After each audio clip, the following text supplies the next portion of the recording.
keberanian untuk menentukan sikap. Ketika Republik Indonesia diproklamasikan, ulama-ulama kita berani menyatakan bahwa ini negara yang sah untuk kita. Ketika sekutu datang di Surabaya, ulama-ulama kita berani memfatwakan wajibnya jihad fisabilillah untuk melawan sekutu. Ketika orang-orang membicarakan tentang hubungan antara Pancasila dan agama, dan apakah usulan pemerintah tentang asas tunggal Pancasila untuk semua organisasi ini bisa diterima atau tidak, di sini juga, di Sukorejo ini, Hadratus Syekh Kiai As'ad Syamsul Arifin berani memberikan jaminan bahwa kita harus menerima Pancasila sebagai asas bagi jamiah kita.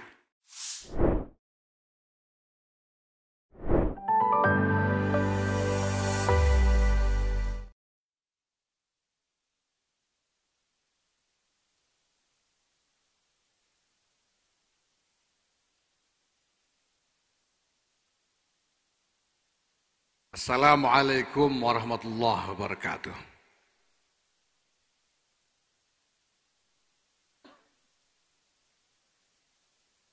Alhamdulillah wa syukurillah wa salatu wassalamu ala rasulillah Sayyidina Maulana Muhammad ibn Abdullah wa ala alihi wa sahbihi wa mawala.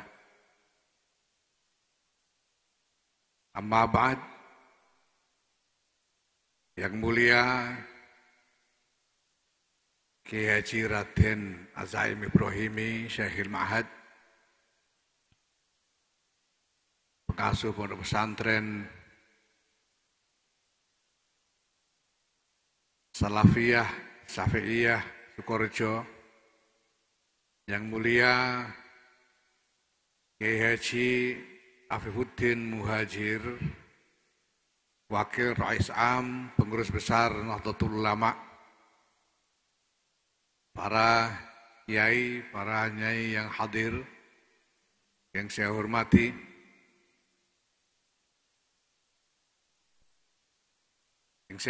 juga jajaran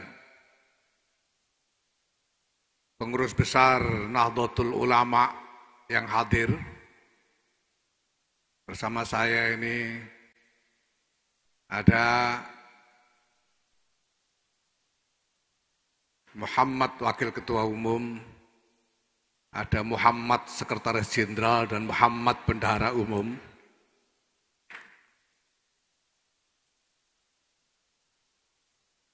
Pak Amin Said Husni yang tadi baru saja mendapatkan lakop nisbah yang baru dari Kiai Azaim Al-Muta'addid bi'aunillah, ini sebagai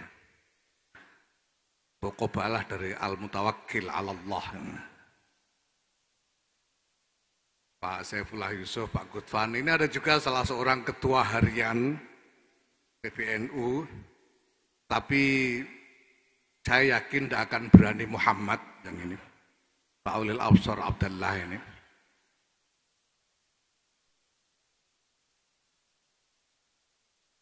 Lihat gambar kambang aja takut dia.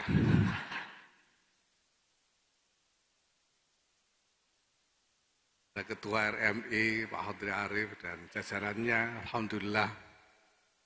Para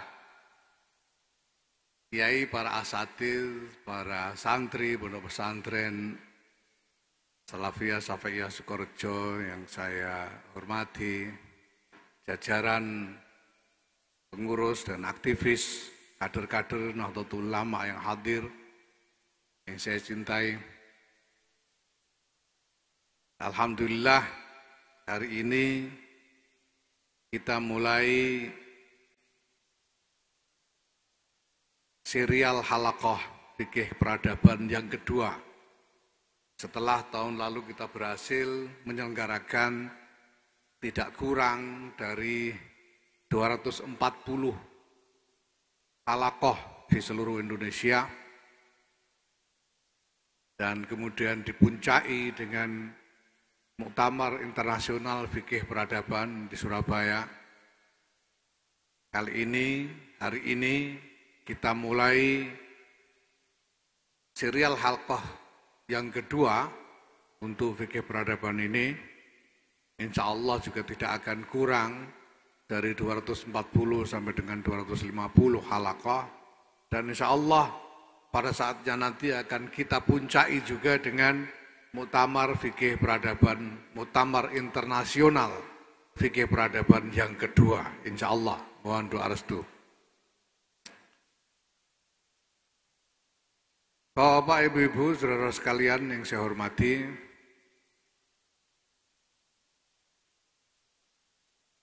umat Islam beserta seluruh kemanusiaan dewasa ini menghadapi masalah-masalah besar yang sangat mendasar akarnya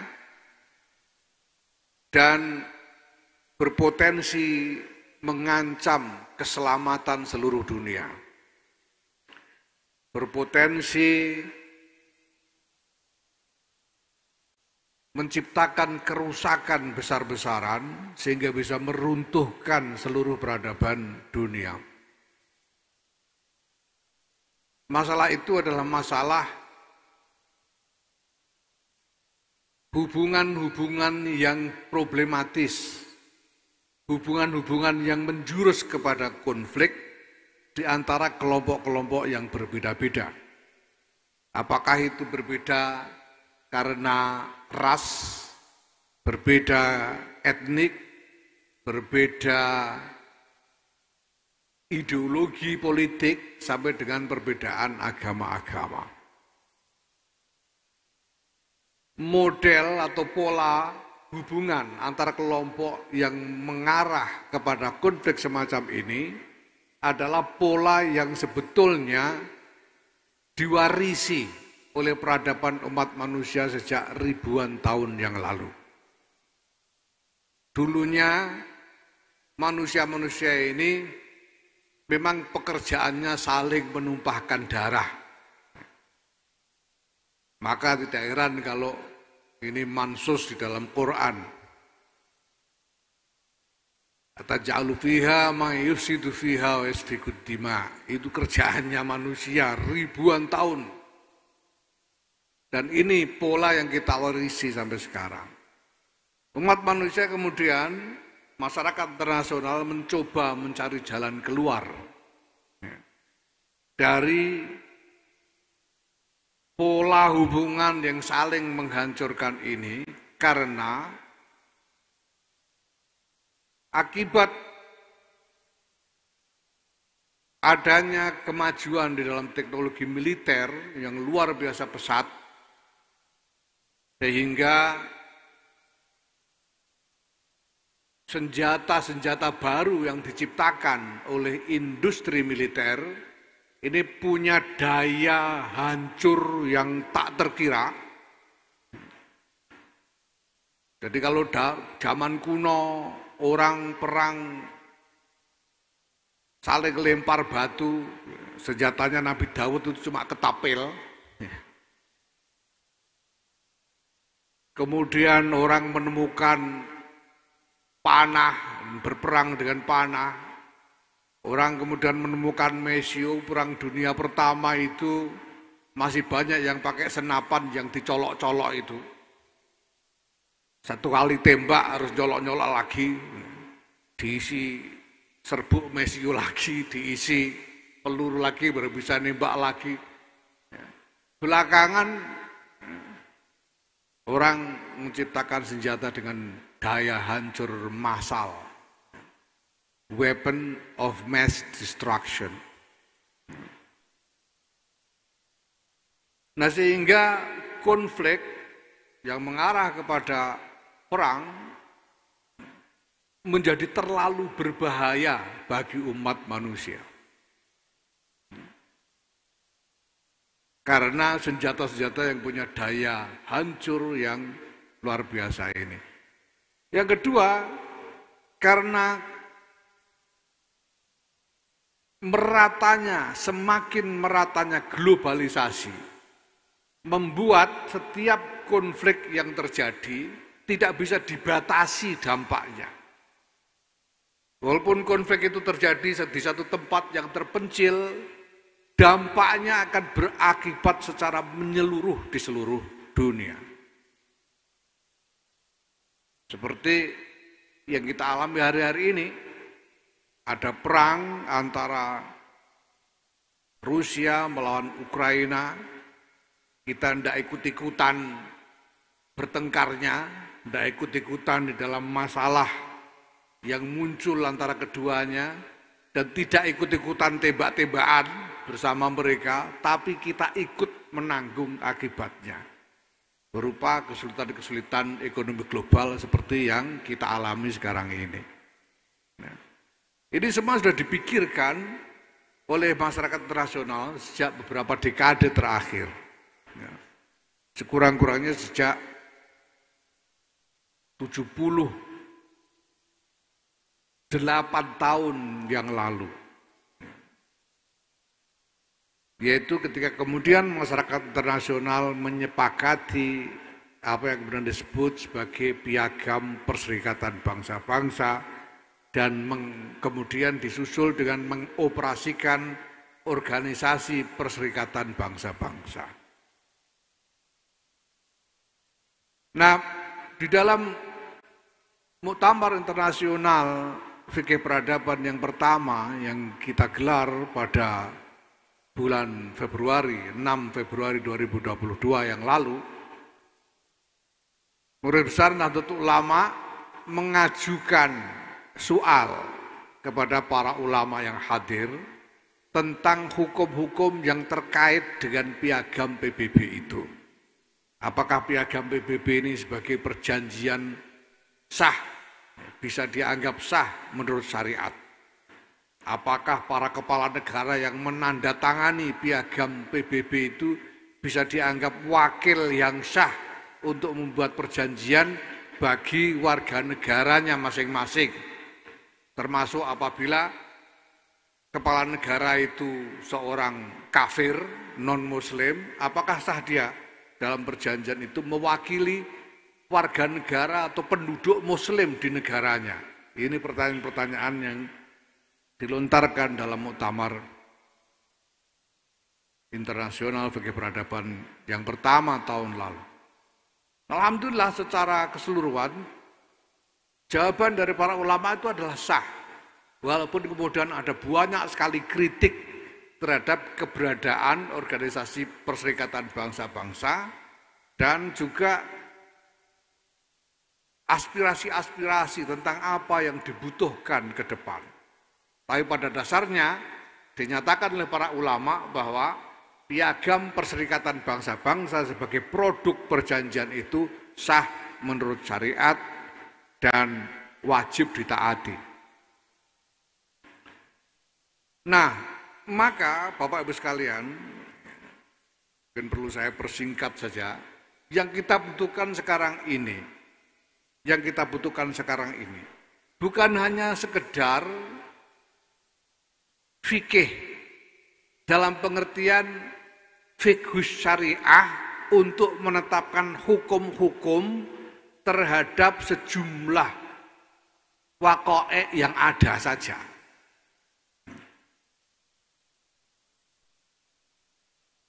Yang kita butuhkan bukan sekedar satu istimbat yang bersifat reaksioner terhadap apa yang telah atau sedang terjadi. Jelas bahwa kita butuh pandangan-pandangan terkait apa yang sudah dan sedang terjadi itu.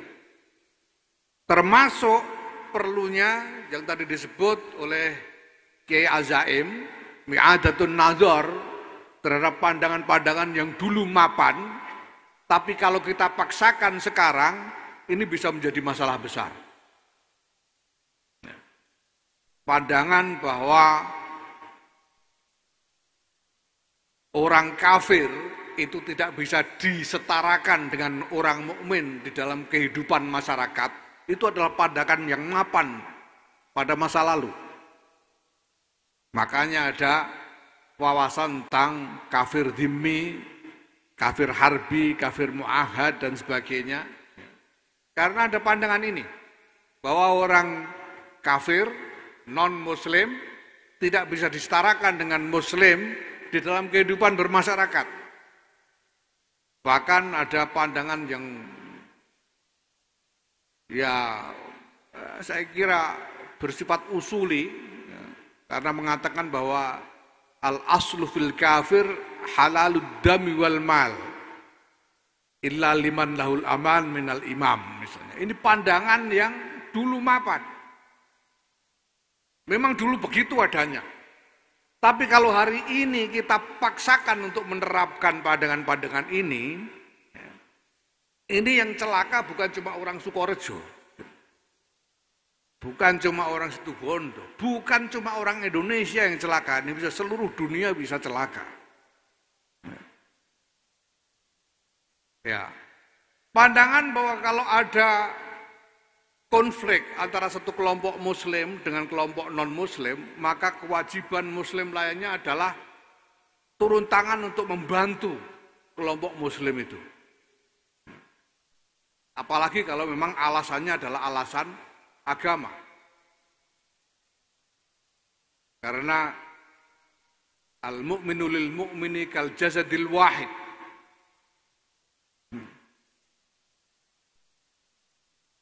Ya. Nah, tapi kalau ini kita paksakan hari ini, wah ini dunia bisa runtuh karenanya. Karena kita lalu dipaksa untuk mengumumkan perang kepada Filipina, mengumumkan perang kepada Thailand, kepada India, kepada Cina, kepada sejumlah negara di Afrika dan Eropa dan lain sebagainya. Ini masa Allah. Nah, maka memang diperlukan, sangat diperlukan apa yang tadi direkomendasikan oleh Kiai Azaim, bahwa kita butuh i'adatun nazar terhadap sejumlah pandangan-pandangan fikih. Nah, khusus terkait dengan ini saya kira mungkin perlu disinggung juga, karena beberapa waktu yang lalu ada yang mengajukan kritik terhadap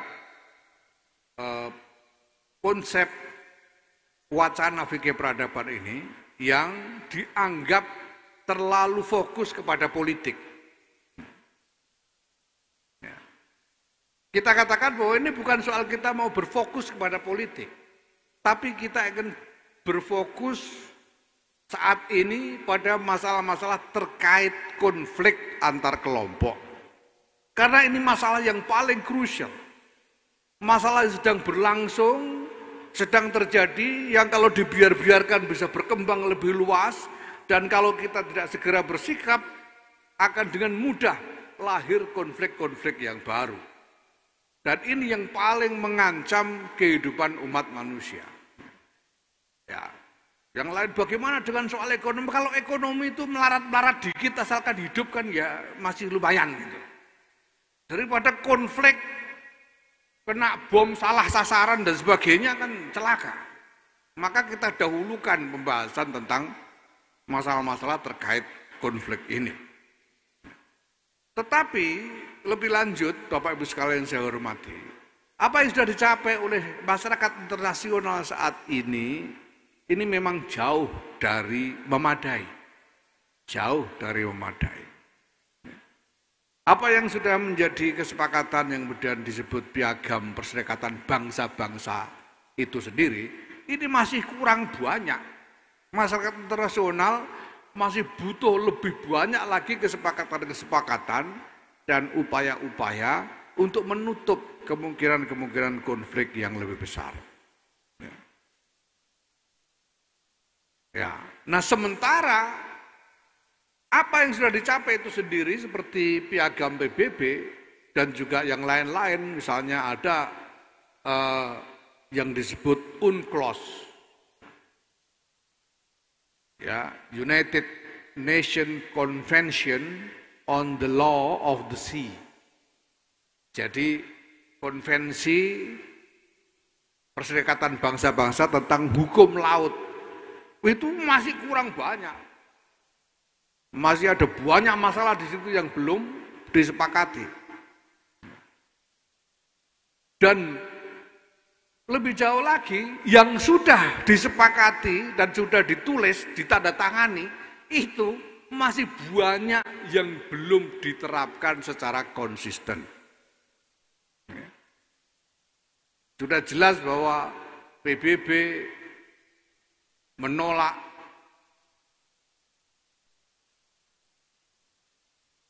invasi unilateral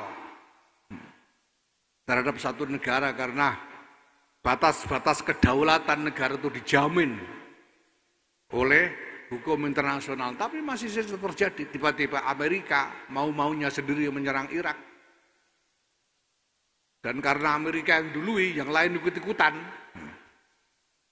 Azerbaijan tiba-tiba menyerang Nagorno-Karabakh dan menganeksasi sampai sekarang. Masyarakat internasional tidak berbuat apa-apa.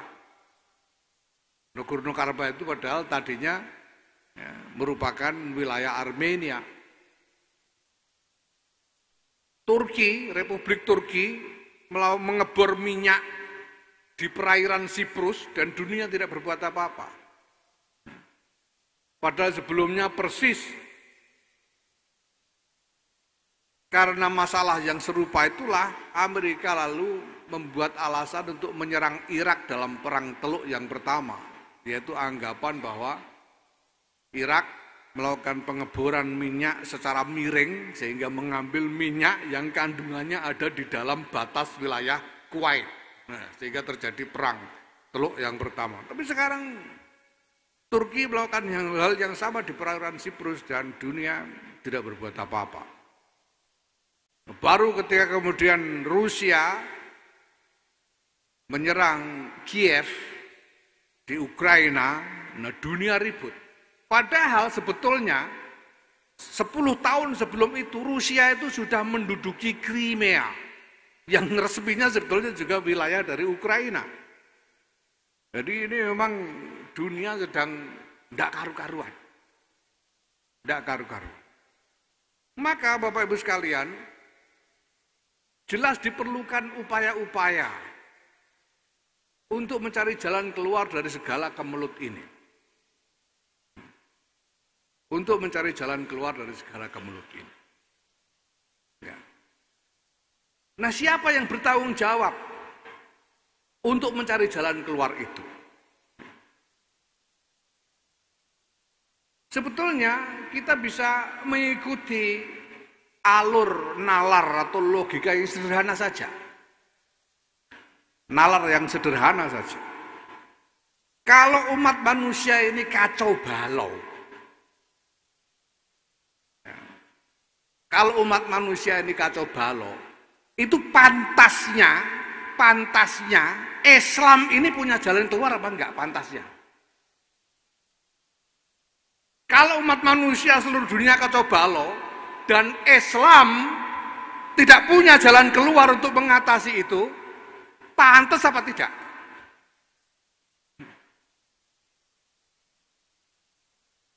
Tidak pantas sama sekali. Agama yang rahmatan lil alamin ini tidak berupaya, tidak menyediakan jalan keluar dari kekacauan peradaban umat manusia ini. Ini yang pertama. Pasti Islam punya jalan keluar. Pasti Islam punya jalan keluar. Nah, jalan keluarnya seperti apa? Karena kita tahu sekarang, tadi sudah disebut-sebut oleh Ki Azaim, orang dengan 3 orang tim kreatif saja sudah bisa bikin podcast, memproduksi fatwa setiap hari 70 kali. Nah, terus siapa yang berhak bicara atas nama Islam? Kalau Islam ini harus menyediakan jalan keluar, siapa? Siapa yang harus bertindak atas nama Islam? Ya tidak lain tidak bukan adalah para ulama. Karena ulama itu warasatul anbiya. Para ulama.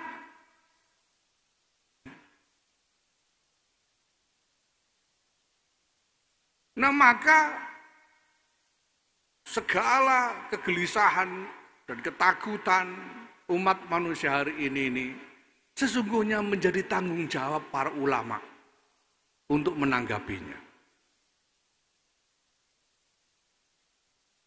Jangan sampai ulama-ulama ini entah karena tidak tahu beneran atau pura-pura tidak tahu, lalu tidak mau ikut-ikutan memikirkan jalan keluar dari masalah besar umat manusia ini. Ketika turun ayat wattaqu fitnatan la tusibanna alladzina zalamu minkum khassah. Ada riwayat Sayyidatina Aisyah radhiyallahu anha bertanya kepada Rasulullah, "Nah, apakah fitnah itu bisa menimpa orang-orang soleh?" Rasulullah menjawab, "Bisa." Lalu bagaimana mungkin ada fitnah menimpa orang soleh? Bertanya Sayyidatina Aisyah, Rasulullah menjawab, "Idza zaharal fasad min wara'i zuhurihim." Kalau kerusakan merajalela dan orang-orang soleh, para ulama pura-pura tidak tahu.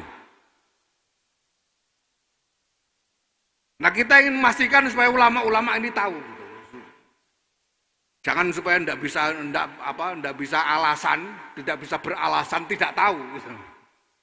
Maka kita adakan serial halaqah ini untuk memastikan bahwa ulama-ulama ini tahu tentang masalah ini. Dan kemudian ikut memikirkannya. Kenapa? Karena jamiah kita ini sejak awal punya klaim besar yang diabadikan di dalam namanya. Nahdlatul Ulama. Ini klaim yang luar biasa. Ini bukan klaim atas kemuliaan ulama, bukan klaim atas tingginya derajat ulama, ini klaim atas tanggung jawab ulama. Maka jelas Nahdlatul Ulama tidak boleh tinggal diam dalam soal ini. Nah, alhamdulillah Bapak Ibu sekalian yang saya hormati, saya kira kesadaran yang menimbulkan keberanian dan keteguhan para ulama, para muassis jamiah ini untuk mendirikan Nahdlatul Ulama ini antara lain karena ulama-ulama ini, ulama-ulama kita di Nusantara ini selama ratusan tahun memang telah ditempa oleh pengalaman sejarah yang luar biasa yang menjadikan mereka semua berani berpikir, berani menawarkan jalan keluar bagi masyarakat. Lebih dari ulama-ulama di berbagai belahan dunia lainnya. Ini ulama-ulama kita. Dari dulu, ya ini bisa menjadi kajian sosiologis, sosiohistoris yang mendalam.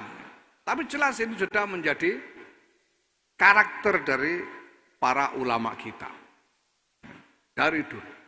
Sehingga misalnya ulama-ulama kita ini yang pertama di seluruh dunia Islam yang berani mensahkan negara kesatuan Republik Indonesia sebagai negara nasional dan bukan negara agama. Pertama kali di seluruh dunia. Ulama yang mengesahkan. Karena ulama-ulama kita ikut tanda tangan. Ada wakil ulama kita ikut tanda tangan. NKRI ini. Tidak bisa kita bandingkan dengan misalnya Republik Turki, karena Republik Turki itu inisiasi dari orang sekuler yang tidak melibatkan ulama sama sekali. Tidak bisa dibandingkan dengan Saudi, karena Saudi itu satu kabilah, Alu Saud yang kemudian menguasai satu wilayah di Jazirah Arab. Tidak bisa dibandingkan. Di sini betul-betul ulama kita ini, ulama beneran, yang menyatakan bahwa NKRI ini sah.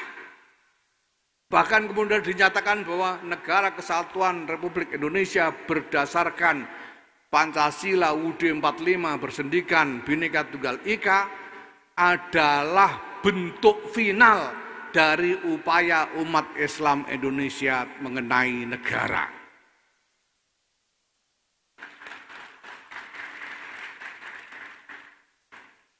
Dan itu ditegaskan di sini, di Sukorejo ini, pada waktu muktamar ke-27 tahun 1984. Ini ulama kita. Jangan sampai generasi-generasi yang terkemudian dari para ulama, Nahdlatul Ulama ini kehilangan keberanian-keberanian dari para ulama terdahulu ini. Ya tentu saja ya, termasuk jangan sampai kehilangan ghirahnya di dalam tafaqquh.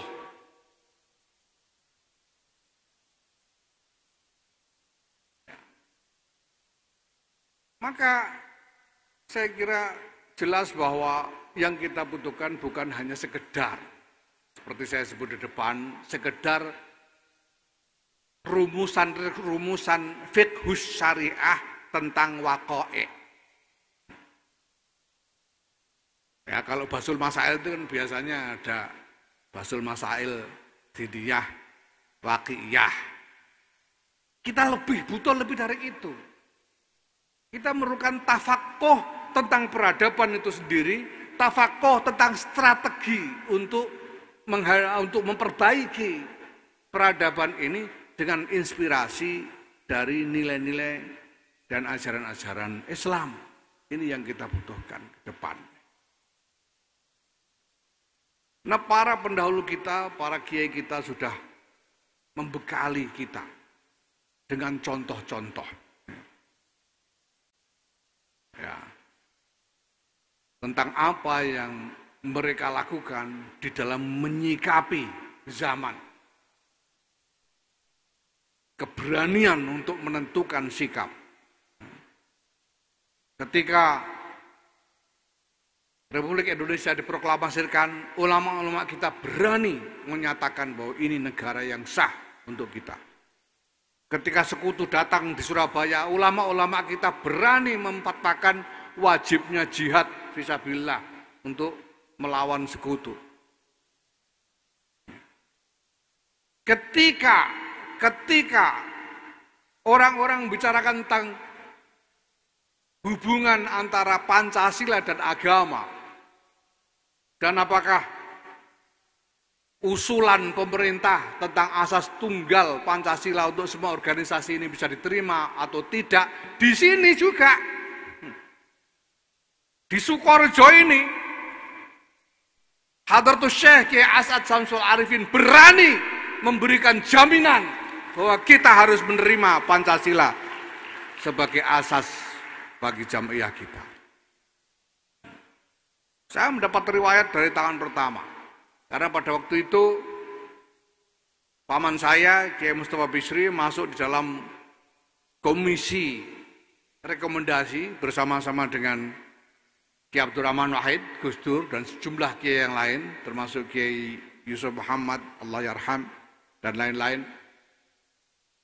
Dan di situ dibicarakan tentang sikap NU terhadap usulan pemerintah untuk menjadikan Pancasila sebagai asas tunggal, asas bagi semua organisasi yang ada. Para kiai anggota komisi rekomendasi pada waktu itu, menurut riwayat dari paman saya, Kiai Mustafa Bisri, enggan untuk membuat pernyataan yang qat'i tentang ini. Jadi tidak mau menyatakan menerima atau menolak, tetapi hanya ya pokoknya pernyataan tengah-tengah lah kira-kira.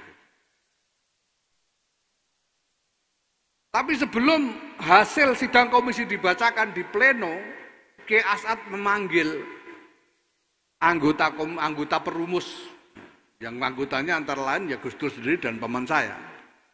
Tapi Gus Dur tidak mau, nanti dimarah-marahin katanya. Yang lain juga tidak mau, akhirnya paman saya Kiai Mustafa Bisri didaulat untuk menghadap Kiai As'ad. Dan beneran dimarahin. Ketika, kenapa kok tidak mau terima asas tunggal, katanya bilang.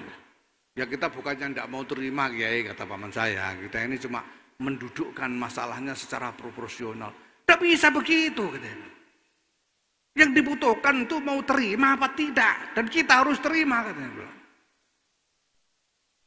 Kalau kita tidak terima, apa akibatnya buat NU ini? Gimana kalau pemerintah marah, katanya bilang. Nah, kata paman saya, NU sebesar ini masa pemerintah berani melakukan apa-apa kepada NU? Kata paman saya kepada Kiai As'ad. Iya kalau tidak berani. Kalau berani siapa tanggung jawab? Kata saya bilang. Nah dibalik sama paman saya, ya, karena Kiai As'ad menyatakan siapa kalau berani siapa tanggung jawab kepada Allah, kepada umat. Dibalik sama paman saya, kalau kita terima asas tunggal, siapa yang berani tanggung jawab di depan Allah dan di depan umat? Saya, Kiai As'ad. Ini Kiai As'ad. Saya. Nah kata paman, ya sudah ada tanggung jawab, ya sudah kita terima aja, gitu. Ada yang tanggung jawab. Jadi Bapak Ibu sekalian, kita semua Jamaah Nahdlatul Ulama beserta jamaahnya hidup di NKRI hari ini di bawah tanggungannya Kiai As'ad Syamsul Arifin. Karena beliau yang nanggung asas Pancasila. Ini keberanian kiai-kiai kita. Keberanian bersikap, keberanian untuk membuat keputusan, untuk memberi jalan keluar. Sehingga apapun yang terjadi masalah bisa diselesaikan. Karena ulamanya berani membuat keputusan, berani memberi jalan keluar. Kalau ulama kita tidak berani bersikap mengesahkan NKRI sebagai negara bangsa, ya mau jadi kapan, mau merdeka jadinya kapan? Mau jadi negaranya kapan? Tidak ada. Kalau ulama kita tidak berani memfatwakan jihad fisabilillah,